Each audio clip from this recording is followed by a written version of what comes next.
और सबसे पहले मेरा सवाल ब्रिगेडियर धीमान आपसे होगा। मैं ये जानना चाहता हूं कि हालिया दिनों एक तो एलओसी पर सीजफायर का उल्लंघन हो रहा है, घुसपैठ की यानी इन्फिल्ट्रेशन की लगातार कोशिशें हो रही हैं, मारे भी जा रहे हैं घुसपैठिए, और दूसरी तरफ ये जो पुलवामा और ये जो श्रीनगर में जो ये घटनाएं हुई हैं फायरिंग की, इन सब के पीछे क्या उद्देश्य नजर आता है? अचानक इससे बढ़ोतरी क्यों हो गई?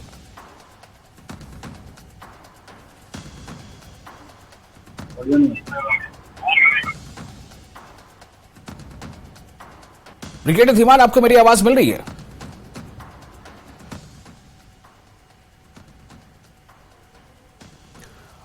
ब्रिगेडियर धीमान तक मेरी आवाज शायद नहीं पहुंच पा रही है। हम कोशिश करेंगे अपने दूसरे बाकी मेहमानों से बात करने की। हमारे साथ इस वक्त और जो दूसरे मेहमान मौजूद हैं, आपको बता दें कि इस वक्त हमारे साथ जो अहम है वो मामला वो ये है जानना कि दरअसल इसमें अचानक इतनी तेजी क्यों आ गई है, क्यों एक साथ सरहद पर एलओसी पर जो सीज फायर है उसका उल्लंघन हो रहा है, क्यों इन्फिल्ट्रेशन की कोशिशें लगातार जो है वो हो रही हैं, क्यों पुलवामा और श्रीनगर में जो है फायरिंग की वारदात हो रही है। मुझे लगता है ब्रिगेडियर धीमान आप हमारे साथ जुड़ चुके हैं, आपको आवाज मेरी मिल पा रही है?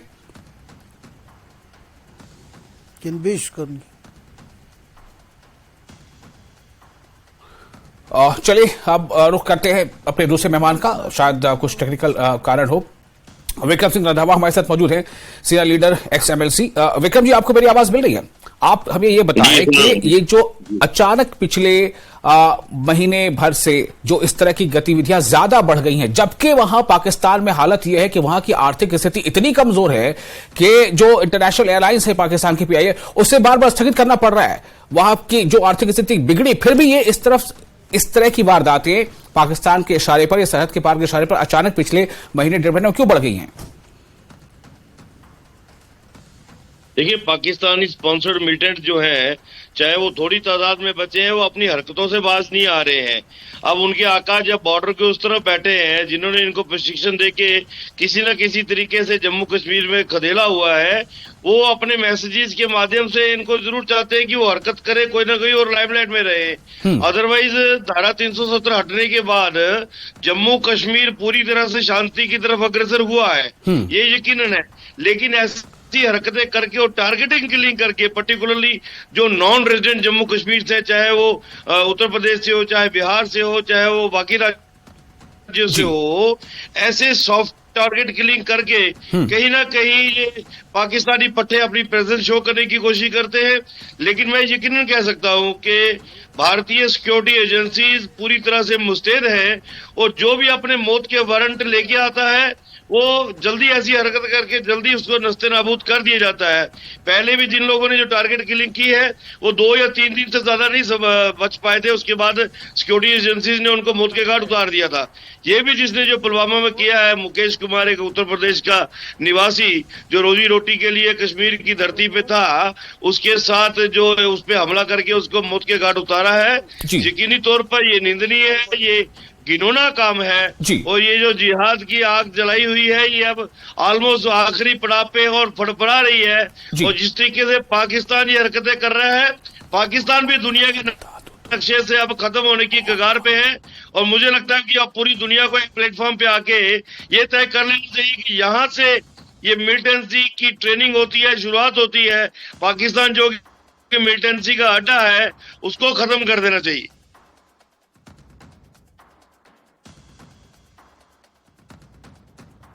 मुझे लगता है कि ये जो चीजें हैं इसका कारण कुछ और ही है, वो अमन शांति जो उन्हें पसंद नहीं है। मैं हमारे साथ इस वक्त एक और खास मेहमान मौजूद है, मैं आपके पास आना चाहूंगा। गुलाम नबी मोंगा हमारे साथ है, एक्स एमएलसी है और सीनियर वाइस प्रेसिडेंट है कांग्रेस के कश्मीर में। मोंगा साहब, ये क्यों ऐसा हो रहा है? ये वारदातें आंकड़े ये बताते हैं कि जो आतंकी घटनाएं वो कम हुई हैं। आंकड़े ये बताते हैं कि ज्यादातर ऐसी घटनाओं में जो आतंकवादी हैं, जो टेररिस्ट, वो मारे जा रहे हैं। लेकिन उन सब के बीच ये फिर से सीज फायर का उल्लंघन बार बार किया जा रहा है और इन्फिल्ट्रेशन की कोशिशें बार बार हो रही हैं। और अब ये पुलवामा और श्रीनगर की ये जो फायरिंग का वाकया है। जी गुलाम नबी मोंगा जी, आपको मेरी आवाज मिल पा रही है? अब अभी आ रही है, पहले तो नहीं आ रहा था। ये क्यों हो रहा है ये? देखिए, ये बड़े दुख और अफसोस से कहना पड़ता है जी। कि हमारे एक नौजवान पुलिस ऑफिसर पर इस तरह हमला हुआ और हमारी पार्टी ने सबसे पहले इसकी बड़ी स्ट्रांग वर्ड्स में इसकी मजम्मत की और हमें और प्रेयर करते हैं हम कि ये जल्दी से जी सेहतयाब हो जाए। सुना है कि वो अभी आईसीयू में है, मगर हमारी दुआ है कि वो जल्द ही सेहतयाब हो जाए। ये बड़े अफसोस की बात है। और मेरे ख्याल में अगर आपका बीजेपी का कोई भाई साहब यहाँ बैठा है आपके साथ, तो उनसे पूछ लीजिए, आप ये डिसाइड कर लीजिए कि यहाँ हालात ठीक है या खराब है। ये एक ही बात में कहते हैं कि भाई यहाँ हालात ठीक है, दूसरे दिन कहते हैं हालात ठीक नहीं है। ये कंफ्यूजन जो इन्होंने यहाँ क्रिएट किया है, इससे और खराबी होती है। साफ बातों में बताइए कि यहाँ हालात ठीक है या नहीं हालात ठीक है। मैंने इतने सारे मैसेज डाले हैं, कोई रिस्पॉन्ड ही नहीं कर रहा। जी मैं बताता हूँ। जी आप बोले, गुलाम नबी मोंगा साहब आप बोले। जी, हम आपकी बात सुन रहे हैं। जी जी। और आए दिन देखिए, हम पहले से भी ये कहते आए हैं कि यहाँ मिलिटेंसी, जहाँ हम क्लेम करते हैं स्टोन पेल्टर्स के खत्म हो गए हैं, लेकिन इसके साथ साथ में एक टारगेटिंग किलिंग हो रही है यहाँ, जो कि एक बहुत ही बड़ा बड़ा बड़ा मसला बन रहा है हमारे लिए। यहाँ कोई अपने आप को सेफ नहीं देख सकता अपने आप को इन हालात में। जी, तो गवर्नमेंट ऑफ इंडिया को क्लियर करना चाहिए वो करना क्या चाहते हैं यहाँ। ठीक है, मैंने आपका रिएक्शन ले लिया। अब मैं अपने फर्स्ट रिएक्शन लेना चाहूंगा। ब्रिगेडियर धीमान हमारे साथ जुड़ चुके हैं। ब्रिगेडियर धीमान, आपको मेरी आवाज मिल पा रही है?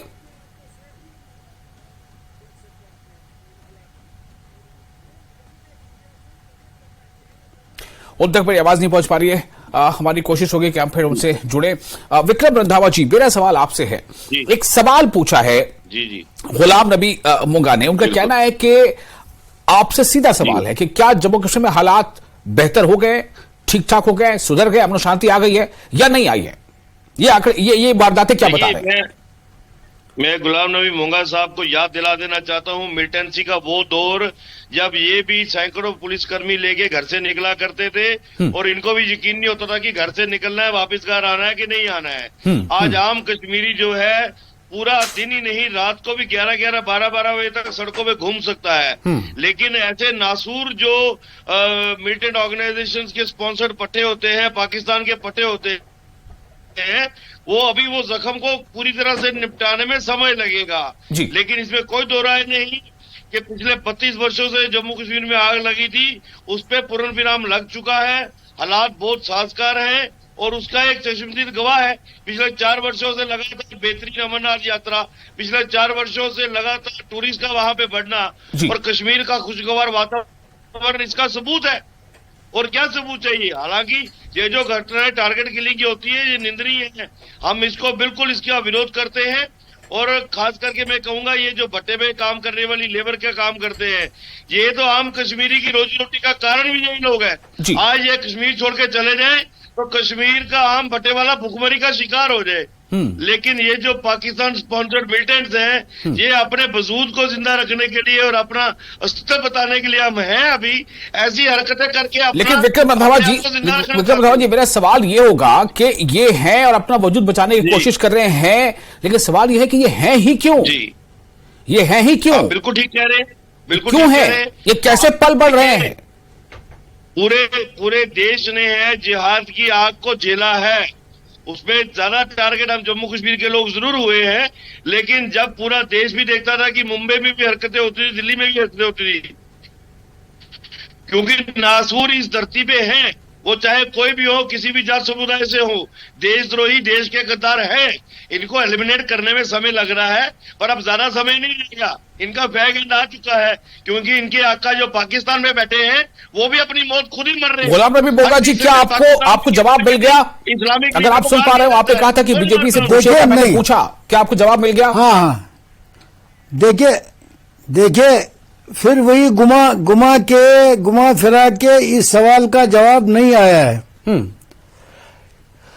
अगर हालात बकौली इनके कि हालात ठीक है, हम रात के 11 बजे 12 बजे घर से निकल सकते हैं, तो इलेक्शन क्यों नहीं करा रहे हैं? यहाँ इलेक्शन करा लीजिए, गवर्नमेंट जिम्मेदार है, लोकल गवर्नमेंट होगी, जम्मू कश्मीर के लोग यहाँ हुकूमत करेंगे और उनसे ही पूछा जाएगा कि यहाँ हालात ठीक रहेंगे कि नहीं रहेंगे। तो वो तो कर ले आपने तो आप पंचायत के इलेक्शन नहीं किया, आपने ये जो यूएलबी के इलेक्शन है वो भी नहीं किया। लेकिन गुलाम नबी भाई, मेरा सवाल है कि क्या आप इन दोनों चीजों को जोड़ रहे हैं? इलेक्शन नहीं हो रहे हैं और ये आतंकी घटनाएं बीजेपी हो रही है, तो क्या आप इन दोनों को जोड़ रहे हैं? क्या आप इनमें कोई रिलेशन देख रहे हैं?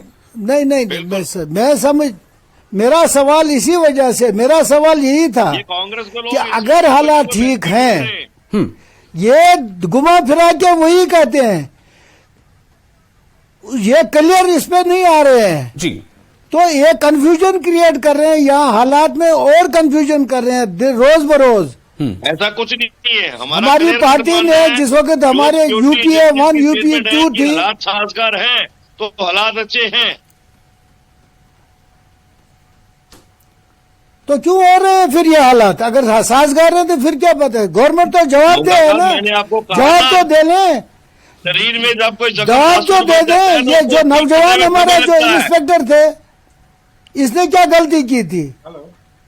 इसने क्या गलती की थी? इसका कसूर था कि नौजवान पुलिस ऑफिसर अपनी रोजी रोटी के चक्कर में कश्मीर आ गया और मौत के घाट ये देखिए भाई साहब, ये आर्ग्यूमेंट आपका कोई मान नहीं सकता है। आप डेफिनेटली कोई पॉलिसी बताइए, आप करना क्या चाहते हैं? यहाँ दिन ब दिन आप कंफ्यूजन क्रिएट कर रही है यहाँ के हालात में। ठीक है, मैं गुलाम नबी मोंगा जी और विक्रम सिंह राधावा जी, आप दोनों को थोड़ा मैं फिलहाल रोकना चाहूंगा। हमारे साथ ब्रिगेडियर धीमान जुड़ चुके हैं, मुझे लगता है कि आवाज वो सुन पा रहे हैं हमारी। ब्रिगेडियर धीमान, आप मेरी आवाज सुन पा रहे हैं?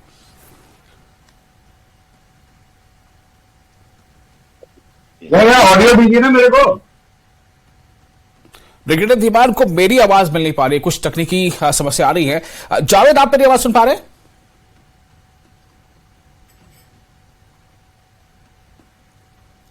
जावेद बेग, आप हमें सुन पा रहे हैं? जावेद से भी बात नहीं हो पा रही है। जावेद, आप शायद आपको अनम्यूट करना होगा। जावेद आप खुद को अनम्यूट कर ले, और ब्रिगेडियर धीमान आप भी खुद को अनम्यूट कर ले ताकि आप हमारी आवाज सुन पाए। मैं अनम्यूट ही हूँ। मुझे आपकी आवाज आ रही है। आप तो देखिए, अब आपको मेरी आवाज मिल रही है। ब्रिगेडियर धीमान, बस मैं ये चाहता हूं कि आप हमें बताएं कि ये जो ताजा स्थिति है, इसके पीछे आप कारण क्या देखते हैं? क्यों ऐसा लगता है कि जब कोई दावा किया जाता है किसी बड़े अफसर की तरफ से कि अब हालात जो है वो काबू में आ गए, आतंकवाद पर लगाम लग गया, उसके अगले दूसरे तीसरे चौथे दिन ही जो है कुछ न कुछ ऐसी वारदात हो जाती है? देखिए, ये पॉइंट बड़ा सिंपल है। अगर आपने देखा हो, वारदातें भी हो रही हैं, लाइन ऑफ कंट्रोल के ऊपर इन्फिल्ट्रेशन बिट्स भी हो रहे हैं, और ये सारा का सारा लाइन ऑफ कंट्रोल पे भी हो रहा है, और इंटरनेशनल बॉर्डर जो जम्मू के आसपास है वहां भी हो रहा है। पॉइंट बड़ा क्लियर है कि इस वक्त जो आतंकवाद की जो रीढ़ की हड्डी है वो टूट चुकी है ऑलमोस्ट। वो ज्वाइंट ऑपरेशंस हैं, चाहे सिक्योरिटी फोर्सेस के हैं, इंटेलिजेंस एजेंसीज के हैं, या इवन एनफोर्समेंट डायरेक्टरेट्स के हैं, या इवन लोकल एडमिनिस्ट्रेशन के हैं, जिन्होंने इनकी जो प्रॉपर्टीज हैं वो सीज करनी शुरू कर दी हैं। तो अब उनको कोई ना कोई तरीका चाहिए। अभी इस वक्त वो जो स्ट्रैटेजी फॉलो कर रहे हैं वो है हाइब्रिड टेररिज्म की वाली, कि एक एक इंडिविजुअल आदमी को मारो, चाहे वो पुलिस इंस्पेक्टर है या एक रेस्ट ऑफ इंडिया का जो नॉन JNK लोकल है, जो यहाँ मजदूरी करने आया है, ताकि बाकी लोगों के अंदर दहशत फैले, और लोकल दोनों के दोनों जो उनके ऑब्जेक्टिव हैं कि बाहर का भी कोई यहाँ ना आए और यहाँ के लोग भी हमारे उनकी तरफ मुताबिर रहे, वो दोनों ऑब्जेक्टिव अचीव हो जाएं, इसलिए वो कर रहे हैं। और दूसरा कारण ये है कि बर्फ गिरने वाली है, उसके बाद इन्फिल्ट्रेशन सारी बंद हो जाएगी। तो जो कुछ करना है उनको अगले 1 महीने के अंदर अंदर करना है, और इसके लिए वो इस वक्त बौखलाए हुए हैं और हताश हो गए। बर्फ गिरने वाली अगर उन्हें पता है तो ये बर्फ गिरने वाली की बात तो हमें भी पता है, हमारी भी तैयारी होनी चाहिए। नहीं, बिल्कुल सही बात है, क्योंकि जब बर्फ गिरेगी तो इनके पासेस बंद हो जाएंगे, तो फिर इनकी कोई इन्फिल्ट्रेशन बिल्कुल ही पॉसिबल नहीं है। तो अभी तो किसी तरीके से जो भी इन्फिल्ट्रेट करेंगे या जो भी दहशत फैला सकते हैं, वो अभी इनके पास समय है, तो वो वही उसी के मुताबिक वो करते चले जा रहे हैं, क्योंकि वो किसी इंस्टॉलेशन पे अटैक नहीं कर रहे। ये एक लकीली पुलिस इंस्पेक्टर जो मिल गया उनको क्रिकेट खेलते हुए ग्राउंड के अंदर, और उन्होंने उनके ऊपर क्लोज रेंज से गोली चला दी, एक बहुत ही कायराना हरकत थी। परंतु उनका मकसद सिर्फ यही है कि किसी तरीके से इंडिविजुअल्स को मारा जाए जो मैटर करते हैं, जिनकी हत्या करने से उनको पब्लिसिटी मिलती है लोकल पॉपुलेशन में भी और बाकी पूरे कंट्री के अंदर भी। तो ये एक वैसी जो घटनाएं जो है, ये वन ऑफ घटनाएं जो हो रही हैं और ये पिछले 10 दिन में मैं एक चीज आपसे पूछना चाहूंगा ब्रिगेडियर धीमान, एक सवाल मेरा कि मसरूर पुलिस इंस्पेक्टर भी टारगेट किए जाते हैं, मुकेश भी टारगेट किया जाता है, मंशा क्या है? हम कैसे कह सकते हैं कि किस तरह की टारगेट किलिंग है ये? मसरूर भी, मुकेश भी। मंशा बड़ी क्लियर है। इंस्पेक्टर को टारगेट करना, उनकी इस वक्त किसी पुलिस स्टेशन या आर्मी इंस्टॉलेशन को टारगेट करना मुश्किल है। ये इंस्पेक्टर जो है, ये उस वक्त ऑफ ड्यूटी थे और वो क्रिकेट खेल रहे थे और वो एक किस्म के एक घटनाक्रम में मारे गए और उससे क्या है कि पूरी पुलिस उनके अगेंस्ट हो गई है और पब्लिसिटी मिल रही है। और जहां तक मुकेश की बात है, वो एक नॉर्मल वर्कर थे जो शायद बिहार से या यूपी से जहां से भी आए थे जम्मू कश्मीर में काम करने के लिए। और अभी क्या है, मैसेज जो जा रहा है रेस्ट ऑफ इंडिया में, जो भी आदमी जाएगा काम करने के लिए कश्मीर में, जो कि हम चाहते हैं कि क्योंकि 370 हट चुका है तो कश्मीर में वही स्टेट होनी चाहिए जैसे रेस्ट ऑफ इंडिया है, पर वो वैसा होने नहीं देंगे। पर ये दहशत फैलेगी पूरी यूपी, बिहार, मध्य प्रदेश में कि एक आदमी गया था और उसको मार दिया गया और प्रेस में इसको खूब उछाल के बताया जाएगा। तो इसमें जो आतंकवादियों का मकसद है वो दोनों तरीके से पूरा हो रहा है। जी जावेद, हमारी आवाज अगर आप सुन पा रहे हो, मेरा सवाल यह है कि जो भी घटनाएं अभी हुई हैं, ये पुलवामा में मुकेश कुमार जो एक मजदूर है उसे मार दिया गया, श्रीनगर में ईदगाह इलाके में इंस्पेक्टर मसरूर पर गोली चला दी गई, तो ये क्यों हो रहा है और क्यों बार बार इस तरह की चीजें सामने आ रही है? जब भी कोई बड़ा बयान आता है, बड़ी शख्सियत का बयान आता है आतंकवाद को लेकर, उसके अगले दूसरे तीसरे तो ऐसी चीजें हो जाती है। एक तो बात बताई गई कि अभी बर्फ गिरने वाले से पहले कोशिश है और इसलिए लगातार ऐसे हम प्रयास देख रहे हैं कि इन्फिल्ट्रेशन ब्रीड हो रहे हैं और मारे भी जा रहे हैं। केरल सेक्टर में भी एक अभी हालिया आज भी मारा गया एक, तो जावेद लेकिन ये थम क्यों नहीं रहा? क्या बना है विशाल साहब, सबसे पहले मैं आपके चैनल के माध्यम से लवाहिकीन को इज़हार ताज़ियत करना चाहूंगा जो हमारे दो भाई इन आतंकवादियों ने बड़े कायराना तरीके से, एक हमारे जो इंस्पेक्टर साहब कल श्रीनगर में मंसूर साहब क्रिकेट खेल रहे थे, संडे था, और बड़े कायराना तरीके से दहशतगर्दों ने उन पर हमला किया, उन्हें पूरी तरह से जख्मी किया और वो इस वक्त जेर इलाज है जी, और दुआ करते हैं कि वो सेहतयाब हों जी। और आज जिस तरीके से पुलवामा में हमारे ही एक और भाई जो बिल्कुल अपना रोजगार कमा रहे थे, हके हलाल की रोटी कमा रहे थे, और उनको दहशतगर्दों ने निशाना बनाया। देखिए, हमें ये समझना चाहिए कि ये दहशतगर्दी का एक फाइनल स्टेज है, क्योंकि जिस तरीके से दहशतगर्दों ने, बिल्कुल ये आप मानिए कि उन्होंने सरेंडर किया है, वो हमारे सिक्योरिटी फोर्सेस के साथ नजर नहीं मिला पा रहे हैं, लड़ना तो दूर की बात। अब वो निहत्ते लोगों को टारगेट करके वो जो डर का माहौल था, जो पिछले 30-35 साल से डर का एक माहौल बनाया गया था यहां पे, जिस माहौल में वो पूरा इकोसिस्टम चलता था, ये एक बहुत बड़ा एक इकोसिस्टम है, जिस इकोसिस्टम को देश के प्रधानमंत्री ने बिल्कुल नष्ट कर दिया है। अब अपनी प्रेजेंस दिखाने के लिए, डर का माहौल बनाने के लिए, और भी अल्टीरियर मोटिव्स है, क्योंकि पड़ोसी मुल्क जिस प्रकार से हमारे धरती पे दहशतगर्दी को बढ़ावा देता था, प्रोपेगेंडा के जरिए, मजहबों वाले प्रोपेगेंडा को खासकर, वो अब नहीं चल रहा है, क्योंकि वो इस वक्त खुद बुरे हालातों से दो चार है। आप देख सकते हैं वहां गिलगित और बल्तिस्तान के लोग पिछले 3 महीने से सरापा एहतिजाज है। वो कह रहे हैं कि स्कर्दू का रास्ता खोला जाए, हम अपने जम्मू कश्मीर लद्दाख जाएं, अपने भारत जाएं। ये हमें देखना है कि फाइनल स्टेज में फ्रस्ट्रेशन के मुझे लगता है बिकॉज ऑफ फ्रस्ट्रेशन, या उन्होंने एक्सेप्ट किया है कि वो और कुछ नहीं कर सकते हैं, वो क्षमता नहीं रख सकते हैं, उनमें ताकत नहीं है कि वो सिक्योरिटी फोर्सेस के साथ लड़े, क्योंकि जंग के उसूल होते हैं, हर एक चीज के उसूल होते हैं, लेकिन ये तो कायराना हरकतें हैं, ये तो दहशतगर्दी है। अगर वो थोड़े से भी उसूल मानने वाले लोग होते तो वो, लेकिन जावेद मेरा सवाल ये है, हम जो भी इसे कहें, लेकिन इससे डर तो फैलेगा ना, लोगों में दहशत तो फैलेगी, तो इसका मतलब तो ये हुआ कि वो कामयाब हो रहे हैं कहीं अपने मंशा में। मुझे यहां पे कहने दीजिए, आपने लास्ट टाइम देखा हमारे 3 सेना के, पुलिस के 3 बड़े ऑफिसर शहीद हुए, उस वक्त उसी साउथ कश्मीर में उन बहादुर सिपाहियों के लिए लोग सड़कों पर आए, उन्होंने शम्मा जलाकर बिल्कुल इज़हार ताज़ियत किया। बिल्कुल, ये आप देखिए, बिल्कुल ये जो सिचुएशन ये एक तब्दीली देखी गई है। हालिया कई ऐसे हमलों के बाद ये तब्दीली देखी जा रही है, नोटिस किया जा रहा है। मैं एक बार फिर से आना चाहता हूं, रंधावा जी आपके पास आता हूं। विक्रम सिंह रंधावा जी, क्या आपको भी यही लगता है कि ये बुझते दिए की फड़फड़ाहट है?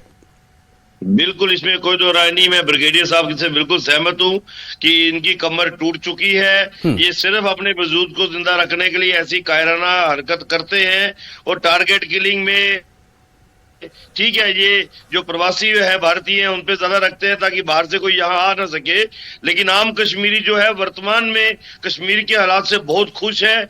सबका रोजगार ठीक से चल रहा है, सबका लगता है कि ये हमारा पुराना कश्मीर जो मिलिटेंसी शुरू होने से पहले कभी हुआ करता, जिसमें आम कश्मीरी जो है वो हर तरीके की दिन भर की हरकतें और दिन भर का अपना रोजी रोटी चला सकता था, आज वो दोबारा उसी दौर से गुजरना चाहता है। ऐसी हरकतें करके ये सिर्फ अपना वजूद जिंदा रखना चाहते हैं, लेकिन ये ज्यादा देर नहीं चलेगा। विक्रम रंधावा, मेरा एक सवाल यहां पर होगा, अगर कहीं कमी है तो वो क्या है? कमी कहीं नहीं है, कमी कहीं नहीं है, पर आज भी मुझे लगता है कि शायद कोई हो सकता है, कोई ऐसे नासूर होंगे जो लोकल शेल्टर देते होंगे, पर मुझे लगता है कि सिक्योरिटी एजेंसी बहुत मुस्तैद है। ये 24 या 48 घंटे से ज्यादा समय नहीं लगेगा जब इसके हथियारों को मौत के घाट उतार दिया जाएगा। ठीक है, गुलाम नबी बुंगा जी, मेरा सवाल आपसे ये है, ऐसे जो वारदातें हो रही हैं, चाहे जिस कारण से हुई हो, जैसे भी हुई हो, इसका असर क्या पड़ रहा है? आप किस तरह का असर देख रहे हैं उसका? देखिए, इसका असर जो पड़ने वाला है या जो पड़ रहा है, लोग तो इस वक्त समझ नहीं सकते हैं कि ये हो क्या रहा है, क्योंकि गवर्नमेंट क्लेम कर रही है यहां टोटल नॉर्मलसी है। अब एक नौजवान इंस्पेक्टर जो अपने उस इलाके में, अगर आप भी देखेंगे, हर एक चौराहे पर सिक्योरिटी के इंतजामात हैं। ये हुआ कैसे जो इतना जो इलाका बिल्कुल इस सिक्योरिटी फोर्सेस के कंट्रोल में है जी, वहां ऐसा वाक़ा होना तो ये तो बहुत बदकिस्मती की बात है।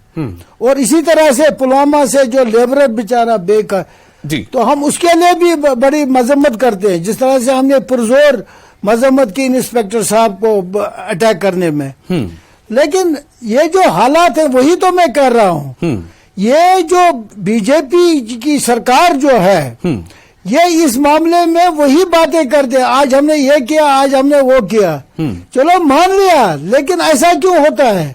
फिर रोज रोज क्यों टारगेटिंग किलिंग हो रही है, जो कि एक बहुत खतरनाक चीज है जी, जहाँ और हमारे लिए आने वाले वक्त में भी हमारे यहाँ रहने के लिए, यहाँ लोगों को रहने के लिए बड़ी परेशानी होगी आम लोगों के लिए। ब्रिगेडियर थिबार, बस एक छोटा सा कमेंट आपसे लेना चाहता हूं। वो कमेंट ये है कि मैंने पूछा कि इन सब जो वारदातें हैं इसका असर क्या होगा। मैं आपसे जानना चाहता हूं कि क्या इसका असर वैसा गहरा होता आप देख रहे हैं जैसा पहले होता था, या जैसा अभी जावेद कह रहे थे कि अब जो है लोग यूनाइट हो रहे हैं, एक साथ मिलकर प्रोटेस्ट करते हैं ऐसी वारदातों के खिलाफ?